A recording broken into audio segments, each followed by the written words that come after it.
Hey y'all, this is Spirit from Words of Wisdom podcast and show. How you doing today? I'm doing much better.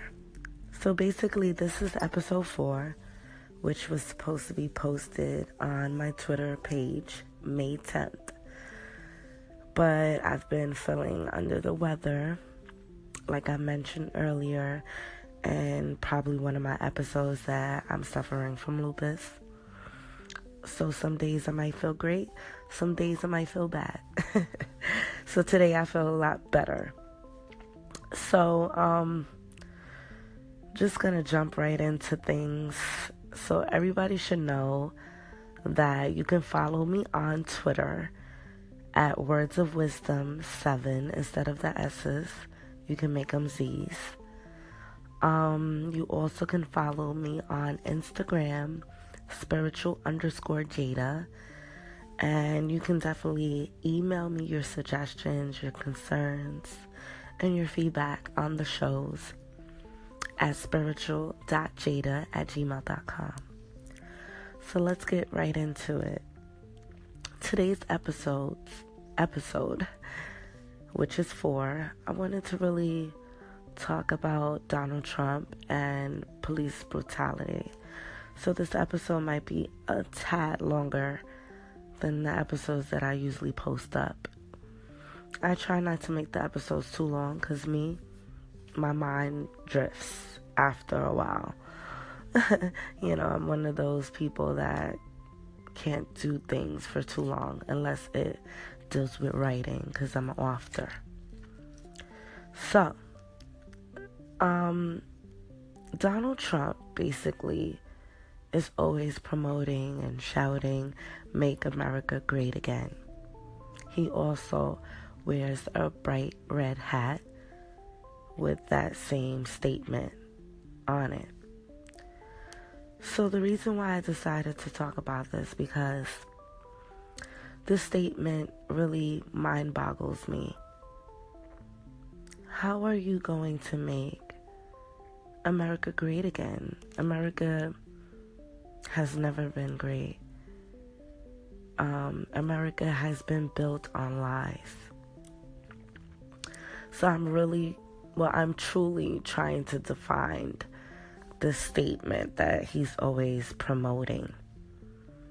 I'm not sure he and I share understanding of what makes a nation truly great. For me, it starts with basically how you treat children, the poor, the aged, how you embrace equality,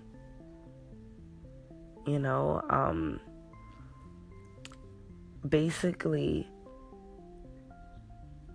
being equal means that everyone gets the same treatment in America, whether you need it or not.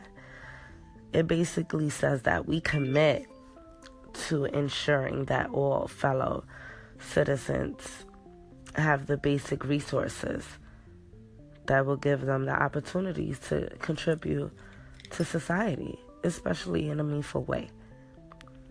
So I'm kind of really blinded on his statement.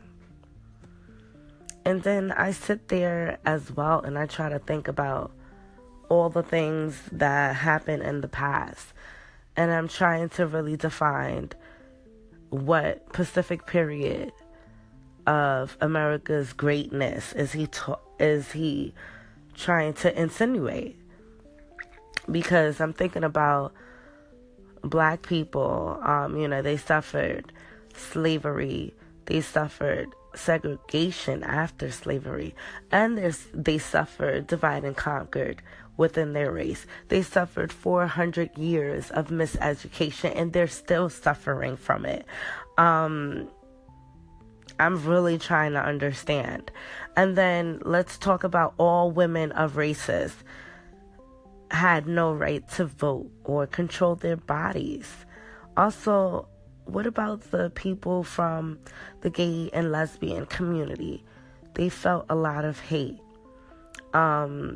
They had no rights to protect themselves from the hateful things that they were going through because they were different from other people. What about the Caucasians who stole the land from Native Americans? What about Japanese families that had to suffer going through these concentration camps? What about when America lynched Mexicans? You know, I'm just really trying to understand and get some type of clarity on what Trump is saying and what he's trying to promote, because it sounds absurd, you know. And I'm a person of color, I'm a woman, and, you know, he also promotes, you know, hateness towards women as well, which is like really, really unconstitutional. You're not supposed to do anything like that. And it's like these things are not being addressed, is being joked about. And to me, this is like bone chilling and spine breaking and nerve wracking that this is who we have as the president, and where the stuff that he's promoting, that this can really turn some tables around. We're seeing a little bit of things now in 2018 where you would think, hey, you know, we're in 2018, we have biracial families that are successful, we have people entwining with each other, we have kids going to school of all races, we have, you know, people who are friends, best friends with people of all races. Like, I'm really trying to understand this one, and I can't. And I will not understand it, because this is racism all the way. And there has always been racism. But people who were racist knew that that wasn't the right thing to do, even though they knew that they had a hate for this specific race. And now we're in 2018 where we have a president who's promoting these type of hateful things. And you have people of certain races feeling comfortable enough to promote this as well. And it's not right. It's not right. It's really not right. And it's just, I'm like, when is it going to be enough? You know, since he's been in presidency, he has done a few things. Like, you know, let's not to mention he doesn't even have any type of political background. You know, he's like a celebrity as far as like entertainment business. Like, why are we even taking him seriously? He's gonna get us killed.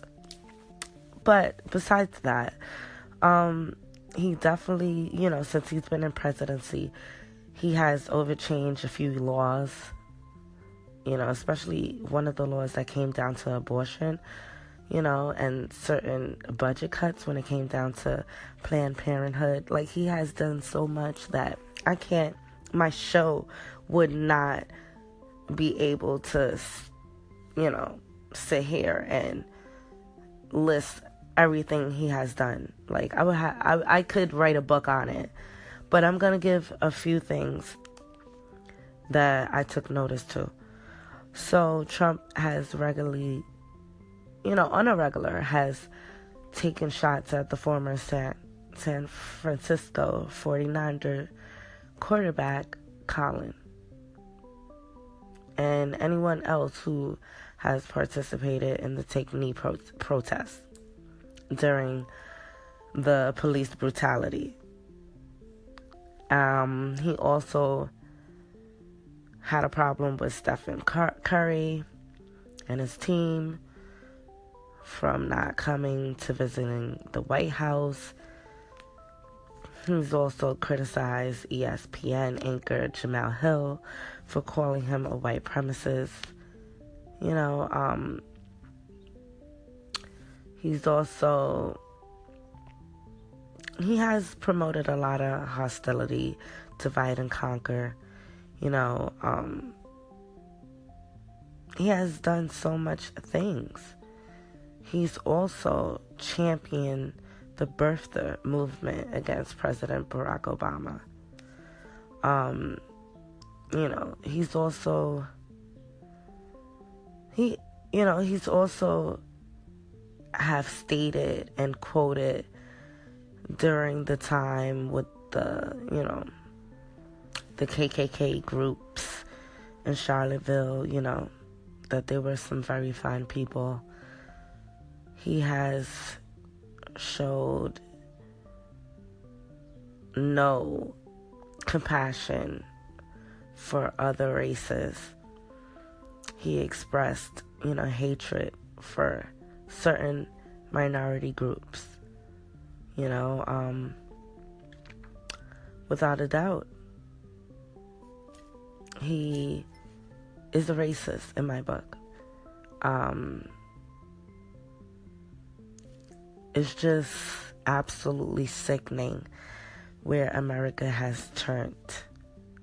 And I just basically wanted to shed some light on that because it's being made fun of. It's like no one's addressing these things. Everyone's talking about it. We're doing protests. I'm trying to shed light on my podcasting show. And it's just not enough. It's just, where do we go from here? So, I just want to wake people up and bring awareness. He's only been here for like a year and a half or so. So let's just say, how would things look in 2 years from now? What type of measures is he gonna go through to where when he leaves office and the next presidency picks it up? I'm thinking long term, and it's scary. It's scary. So, just wanted to shed light on that. I didn't want to get too in-depth with that because Donald Trump, we can sit here and talk about him all day and all the things that he has done and what he has corrupted and things of that nature.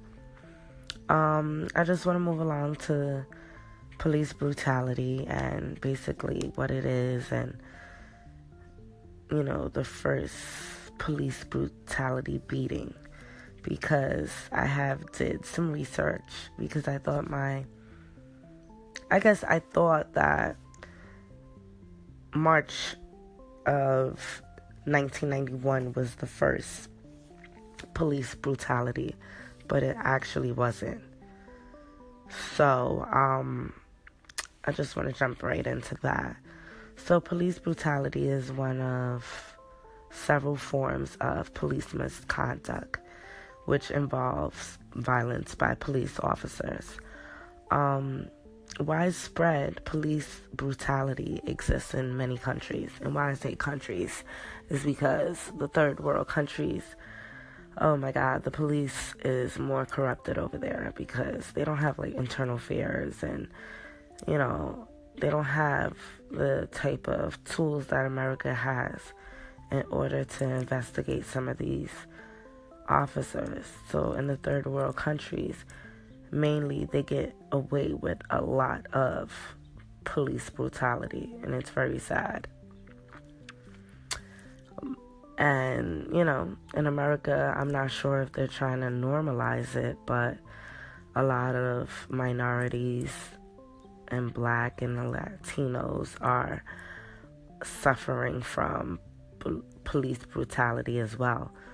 And they're getting away with it a lot of times. So, through my research, I have found out that police brutality was basically reported as early as 1872 when a police reporter basically was beaten by a police officer, and he died. You can look it up. It's basically everywhere.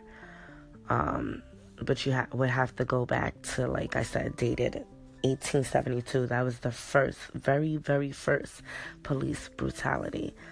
And he was beaten and he later died. And this all happened on Harrison Street, in front of the police station. So, it's amazing that that happened, because before my research, I didn't know that. I thought the first police brutality would be Rodney King. And we'll talk about that in a second. But I also want to shed some light on the first police beating protest happened in Tompkins Square Park, New York in 1874. And this sparked the riot, which is amazing as well, because Tompkins Square Park is there. Well, the park and the square is still there. And I used to live a few blocks away from there. It's in the Lower East Side of New York City. And that's amazing, because I didn't know that that park and that square held that type of historic event. And that's amazing to know. So basically, when I thought that the first police brutality was in March 1991, because it was like publicized everywhere. Everyone knows about it. And it was a few officers of the LAPD, Los Angeles Police Department.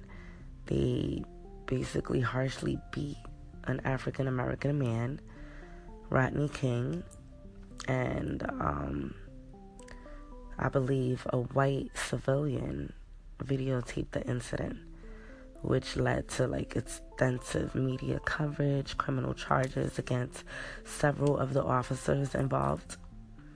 And in April 1992, the four police officers who were involved were all acquitted at trial, which sparked a huge riot in LA. And it caused 53 deaths. It caused over 2,000 injuries to people in the community. It also caused a lot of fires, a lot of damages to businesses, which was like over 10,000, which was crazy. And that community suffered a huge financial loss of $1 billion. So after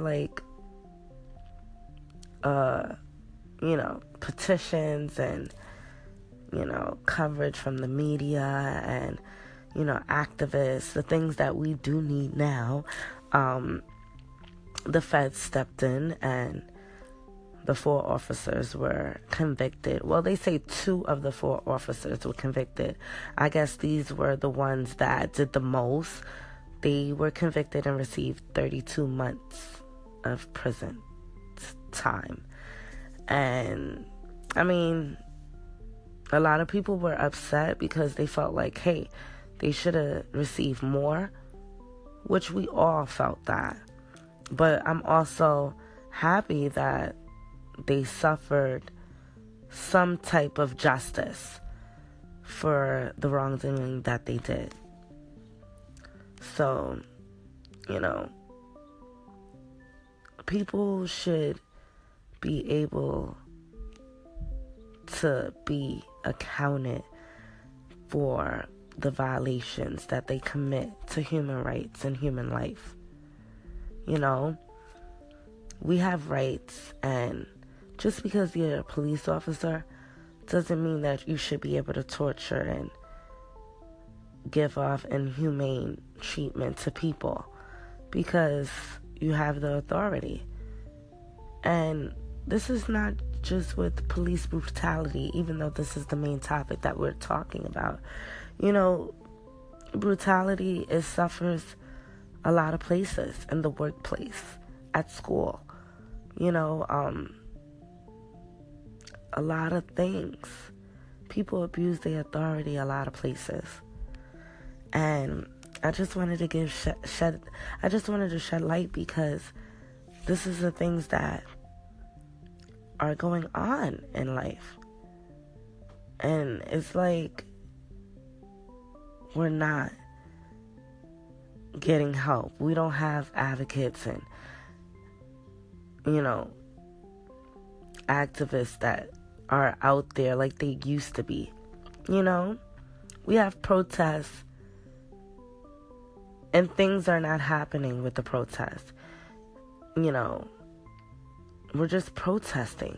I feel like some type of other action should be done. Now, in 2016, over 1,000 people throughout the USA was shot and killed by police. And as of May 3rd, 2018, 396 people have been shot and killed. And today is May 15th. That is unbelievable. And we're not even close to the year ending. This is absurd. And it's scary. And I just want to shed light that there is a handful of Caucasians that have been shot and killed by police in 2016 and 2018. But majority has been minorities. And that's awful. We need to do something. We need to step up. I was even thinking about trying to get a Black Panther movement, you know, because we're suffering and our people are dying, and people are basically turning the left cheek. They love Black culture, but they don't love Black people. And this is unfortunate.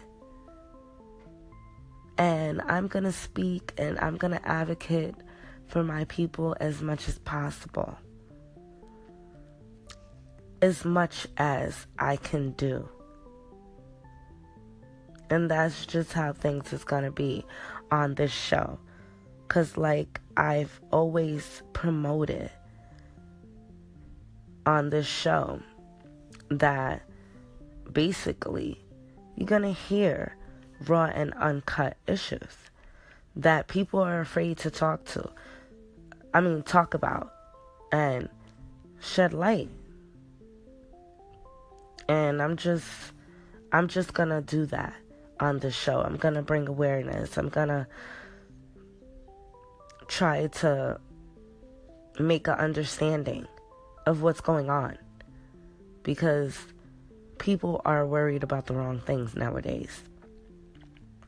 So I just want to give you this little skit that I wrote, and I shared it on Facebook on my personal page, and I also shared it on Twitter. You definitely can grab a copy or take a look at what I have wrote, but I'm also gonna read it on here. So I wrote, "Hello, Black people. I love my race. We are the only race that has authenticity. But what I'm really bothered by is the lack of unity that we hold for each other. We are constantly killing each other mentally, spiritually, and physically. Most black women are always in competition or have attitudes with each other. Just take a look at other races. They look out for each other, but not us. We have to find unity and togetherness.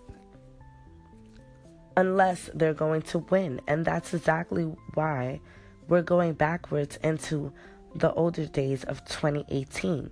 Because we don't have unity. And we're continuing the cycle of what they're miseducated us on.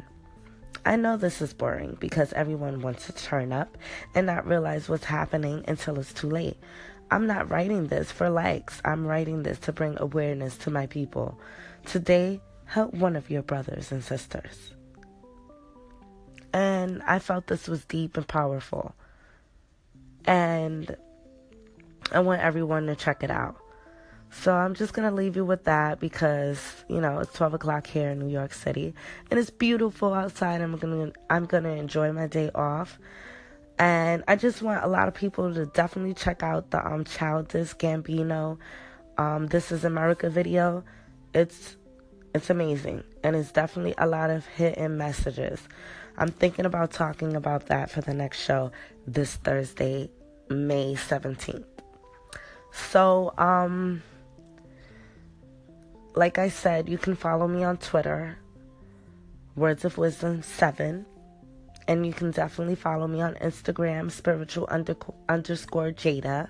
And you definitely can give me your feedback, your views, your suggestions. And email it to me at spiritual.jada@gmail.com. I'm definitely open to all of it. So I'll be looking forward to seeing and hearing from everybody. And the next podcasting show will be posted, definitely scheduled, May 2018.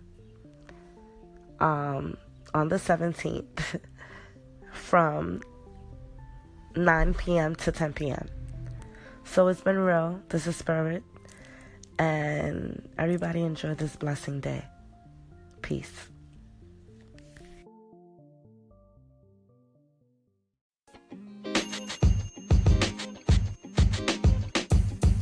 The podcast you just heard was recorded with Anchor. If you want to make your own, download the Android or iOS app completely free from anchor.fm/podcast. That's anchor.fm/podcast.